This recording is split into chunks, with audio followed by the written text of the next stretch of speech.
Hello everybody, welcome back. Let's have a look at some of these coins. We're going to just look at Ethereum and Bitcoin just like we've been doing these last few days, because that'll give us an idea of what's going on with the rest of the market. Obviously, I'm quite heavily into altcoins. I've got many altcoins. I'll be doing my live stream tonight as well for Patreon users, so feel free to join in and we can have a look at all the altcoin charts that you want.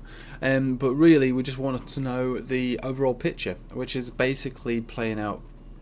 I have to say it's exactly as I expected. I'm not saying that because I'm saying, oh, I called it. Look, I'm not here to make calls. I'm here to read a chart, really, and forecast what the chart is suggesting according to the tools that I use, which are mostly moving averages and basic indicators, really. What I was expecting from yesterday, really, and I suppose the day before, is that what we're going to get is a further shakeout, which is what this is, a further shakeout, to basically have a wick below this wick, basically taking out the skeptics, I would say, is probably what it's looking to do, and it probably has done that. I imagine there's probably a lot of people liquidated who were thinking that we were going to rally from here, but not quite yet. Now, what we've done here, we've taken out this wick, we've made a new sort of, I suppose you could call it a new cycle low, but it's if anything, this could be the last low that we get.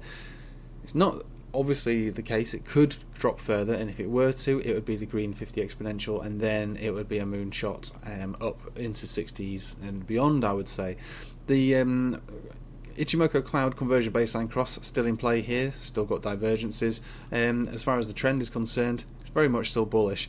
This is simply just a shakeout. So this was a decent consolidation. This one is a lot faster, a bit more of a shakeout, to be honest. And I think there's a few reasons for it. First of all, we did have this here, which was good. This was going to signal a new uptrend. I think the uptrend was a little bit too aggressive and too fast. And this was this candle here was based upon the news that Elon Musk has bought, or Tesla has bought, $1.5 billion worth of Bitcoin.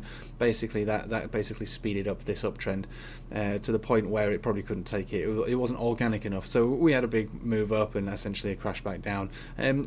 Kind of, I would say, settling out where it should be, roughly speaking, provided this was this signal suggests a new uptrend. So too aggressive, too fast, and then a drop back down. Now, also, I just wanted to show you this, right? So this is the Bitcoin chart. This is the Nasdaq chart, right? It's a very, it's not closely correlated, but very recently it is correlated. If you just look at this last little picture here, so move up, test back down, move up, test back down, and what we have here is a move up and I suppose a test back down, a move up and a test back down.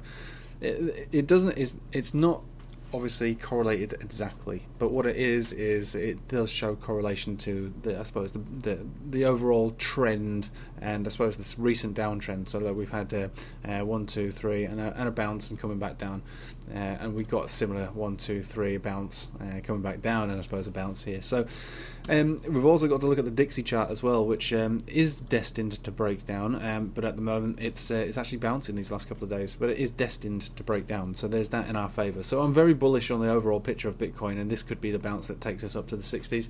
But don't go trading on the back of something that I've just said, very casually. It could be the one that takes us up.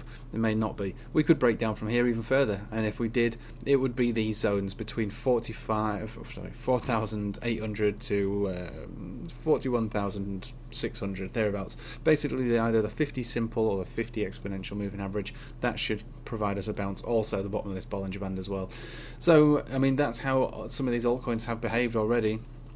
They're not really bouncing, actually. So we'll just look at Ethereum just very briefly, because Ethereum is hopefully going to carry the altcoin market. Now, we've seen some outliers here, there, and everywhere. So ADA's doing very well. 1inch is doing very well. There's a few coins that are always going to break the mold, but on a grand scale, on the bigger picture, this is what we're looking at. This is the daddy, which is hopefully going to carry us back up. Now, it's looking pretty quite. Unfortunately, kind of bearish at the moment, I have to say. This Chiku span is about to touch price action over the next couple of days. If we can't lift ourselves above at least these candles here, I'd really need to see us getting above 1700 for this trend to continue. If it did end, though, it wouldn't be long. I wouldn't have thought for it to start a brand new uptrend, just as Bitcoin did. Bitcoin consolidated, Chiku span touched price action. That's the end of the trend. New trend began here, and we're still in that trend. So I'd expect something like that to happen to Ethereum if this trend does officially come to an end. I don't think it would dive down all the way down to these low levels of support, although they are definitely sort of, I suppose, targets. I'd be very surprised if that happened, but it could happen. But that remains to be seen at the moment. Again, I trade on the back of signals that are confirmed. These aren't confirmed yet. They look like they should be in the next couple of days, but at the moment they're not confirmed. So we can't trade on the back of signals that aren't confirmed. I mean, we just can't do that. So we just have to wait and see what happens over the next couple of days. And if it does, then I wouldn't even go short in it, to be honest with you. I would say, right, the trend has ended. Let's wait for a new uptrend to be confirmed, then get back involved in it. There's going to be a lot of alts which are going to be trending at quite low prices, which, in my opinion, that's where the money is. Bitcoin is probably going to take the lead. Like I said, Bitcoin's probably going to reign supreme for a short period of time. It's just a distraction. When that happens, it'll be just a distraction. The main money and the biggest opportunities are still in some of these altcoins, which I've basically got my eyes on. I'm not particularly talking about Ethereum, to be honest with you. I rarely trade Ethereum.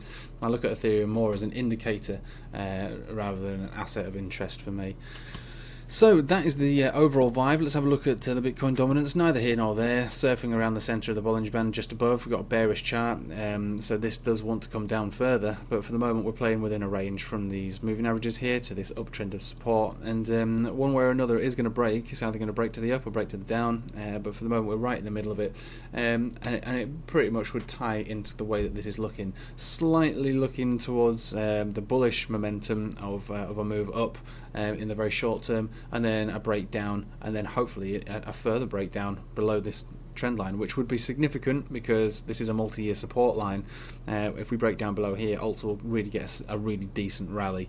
More than a rally, it'll be another alt season basically is what it would be. It wouldn't just be a rally, it would be a decent alt season all over again. But for the moment, alts are cooling off. They're waiting for Ethereum to decide what it wants to do, which it does look like it wants to go to a period of consolidation. Even if it would only be small, it would be a period of consolidation, while Bitcoin probably takes the spotlight. So just overall picture, correlation with Nasdaq. We've got Dixie pumping at the moment. I wouldn't really call it a pump, but Dixie moving up but ready to be rejected, which is good for Bitcoin. We've got Bitcoin dominance kind of in the middle, slightly in favor to the bulls in the very short term. Overall bearish, and consolidation about to, I would expect, to kick in over the next couple of days, but we'll wait for that confirmation. And Bitcoin bouncing from our first level of, my first target of support, which was this. So we had the shakeout beneath this wick. Now we're bouncing from roughly these two candle body areas. But if we did break down even further, it would only be another short drop down to these levels, which is another 4 to 5%, 6.5% perhaps. That would be it, and that's how I'm seeing it. That's my view. That's my take on it. I'm not going to lie to you. There could easily be more pain, but it'll be soon. I mean, as in like a few months, I'd be very surprised if we saw any continuation of the move down from these levels here. I think in a couple of months, we'll be back up into the 60s and beyond. And then altcoins, when the rotation kicks in, I mean, you'll be kicking yourself if you didn't look at some of these altcoins right now and go, well, this was my opportunity. These are prime opportunities. Just because when you buy and you see your portfolio go down immediately doesn't mean that you haven't made a good decision. You know what I mean? Just because when you buy, you expect everything to go up immediately. That's not how to play the game. If you're confident in the chart that you're trading, you're entering at a point which is...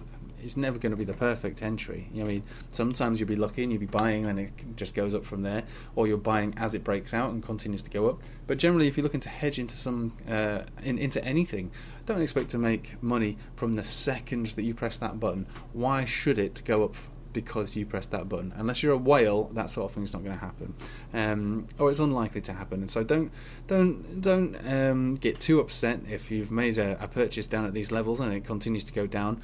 The way I'm seeing it is that it's going to all go up anyway. Alts might take a little longer to go up, but when they do start to go up, they'll go up. All right, they will go up.